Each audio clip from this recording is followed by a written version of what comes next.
नमस्कार मित्रांनो, व्हिडिओ पाहणारे तुम्ही जर ज्येष्ठ नागरिक असाल किंवा मग जर महिला असाल तर मग तुमच्यासाठी सर्वात पहिला प्रश्न असा आहे की एसटी महामंडळाच्या बसेसने प्रवास करताना एसटी महामंडळाद्वारे ज्या काही प्रवासी भाड्यामध्ये सवलती दिल्या जातात, जसे महिलांना 50% सवलत आहे प्रवासी भाड्यामध्ये आणि त्याचप्रमाणे ज्येष्ठ नागरिकांना मोफत प्रवासाची सवलत एसटी महामंडळातर्फे दिली जाते।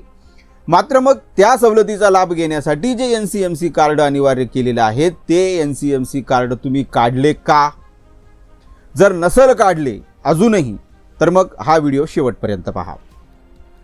लक्षात घ्या, एसटी महामंडळाने एनसीएमसी कार्ड हे ज्या एसटी महामंडळाद्वारे काही सवलती दिल्या जातात प्रवासी भाड्यामध्ये महिलांना, त्याचप्रमाणे ज्येष्ठांना मोफत प्रवासाची देखील सुविधा दिली जाते, परंतु यांचा लाभ घेण्यासाठी तुमच्याकडे एसटी महामंडळाचे एनसीएमसी कार्ड असणे हे गरजेचे आहे।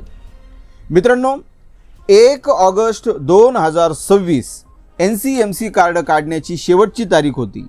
मात्र मग हे कार्ड काढण्यासाठी नागरिकांच्या रांगा लागल्या होत्या, काही अडचणी या नागरिकांच्या समोर आल्या होत्या, गैरसोय नागरिकांची होत होती। मग ह्या बाबी लक्षात घेऊन एसटी महामंडळाने या सवलतीमध्ये म्हणजे एनसीएमसी कार्ड काढण्यासाठी नोंदणी करण्यासाठीची जी तारीख आहे ती वाढवलेली आहे, ती मुदत वाढवलेली आहे। आता 1 सप्टेंबर 2026 पर्यंत तुम्ही हे कार्डची नोंदणी ही करू शकतात। आता प्रश्न असा आहे की हे जे कार्ड आहे हे कार्ड नेमकी तुम्ही कुठे काढाल? तर मग तुमचं नजीकचं एसटी महामंडळाचं जे काही आगार असेल त्या ठिकाणी तुम्ही जा, त्या ठिकाणी मित्रांनो तुम्ही ह्या कार्ड काढण्यासाठीची नोंदणी ही करू शकता। दुसरं म्हणजे एसटी महामंडळाने एनसीएमसी नोंदणी केंद्र आणि त्याचप्रमाणे एजंटची देखील सुविधा केलेली आहे। त्या केंद्रामध्ये जाऊन किंवा त्या एजन्सी संपर्क साधून तुम्ही हे कार्ड काढून घेऊ शकतात। आता यासाठी महत्त्वाची कागदपत्रे काय आहेत तर तुम्हाला आधार कार्ड आणि तुमचा मोबाईल नंबर हा महत्त्वाचा आहे, त्याचप्रमाणे पासपोर्ट आकाराचा फोटो बी लागतो। मात्र बऱ्याच ठिकाणी त्या जागेवरतीच फोटो हा काढला जातो, तर या प्रकारच्या कागदपत्रांची आवश्यकता आहे।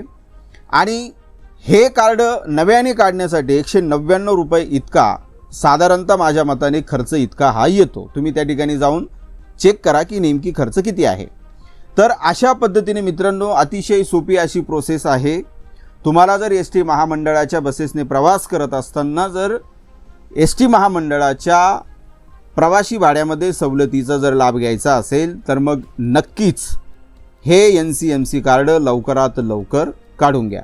आशा आहे मित्रांनो ही इन्फॉर्मेशन तुम्हाला नक्कीच आवडली असेल, नक्कीच हा व्हिडिओ यूजफुल वाटला असेल। जर मित्रांनो ही व्हिडिओ आणि ही इन्फॉर्मेशन जर तुम्हाला जर आवडलं असेल तर नक्कीच या व्हिडिओला लाईक करा, कमेंट करा आणि जास्तीत जास्त या व्हिडिओला शेअर देखील करा। धन्यवाद मित्रांनो।